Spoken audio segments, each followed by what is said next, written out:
Welcome po sa ating channel na kung saan ay nag-upload kami ng mga eksklusibong Filipino videos tungkol sa pambansang mga sayaw, awit, OPM covers, at kulturang Pinoy.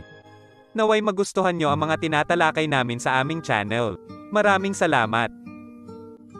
Mga mahahalagang pangyayari sa kasaysayan ng Pilipinas. Una, pagdating ni Ferdinand Magellan, 1521.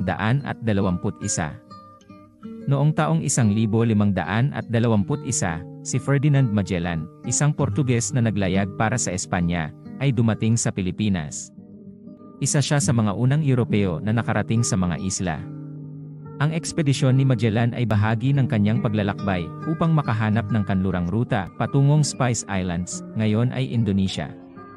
Pagdating niya sa Homonhon sa Samar, ipinakilala niya ang Katolisismo sa mga katutubo. Si Magellan ay tinanggap ng mga lokal na pinuno sa Cebu, partikular ni Raja Humabon, na naging kaalyado niya. Sa Cebu, nagkaroon ng misa at bininyagan ang maraming katutubo.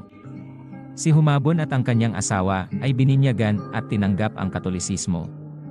Ang pagdating ni Magellan ay nagmarka ng simula ng kolonisasyon ng Espanya sa Pilipinas na nagbunsod ng mahigit 3 siglong impluwensya sa relihiyon, wika, at kultura. Ngunit hindi lahat ng mga katutubo ay tinanggap ang kolonisasyon. Si Lapu-Lapu, isang datu sa Mactan, ay tumutol at nagdesisyon na labanan ang mga mananakop. Noong Abril 27, 1521, naganap ang labanan sa Mactan kung saan pinamunuan ni Lapu-Lapu ang kanyang mga mandirigma laban kay Magellan at sa kanyang mga tauhan. Si Magellan ay napatay sa labanang ito, na naging simbolo ng paglaban ng mga Pilipino sa mga dayuhang mananakop. Bagaman napatay si Magellan, nagpatuloy ang kanyang ekspedisyon sa ilalim ni Juan Sebastian Elcano. Ang ekspedisyon na ito ay nakumpleto ang unang paglibot sa buong mundo, na nagpapatunay na ang mundo ay bilog at nagbibigay ng bagong pananaw sa heograpiya. Ang pagdating ni Magellan ay may malaking epekto sa kasaysayan ng Pilipinas.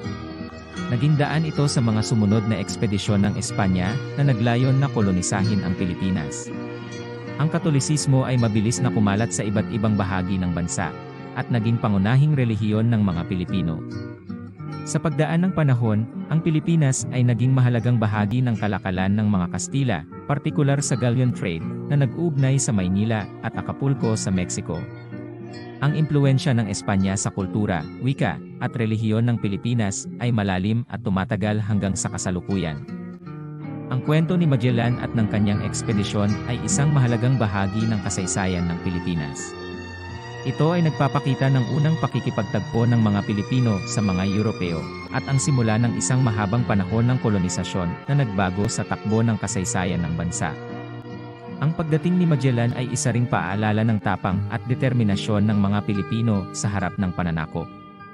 Ang labanan sa Mactan ay isang simbolo ng paglaban para sa kalayaan at kasarinlan na patuloy na nagbibigay inspirasyon sa mga Pilipino hanggang sa kasalukuyan.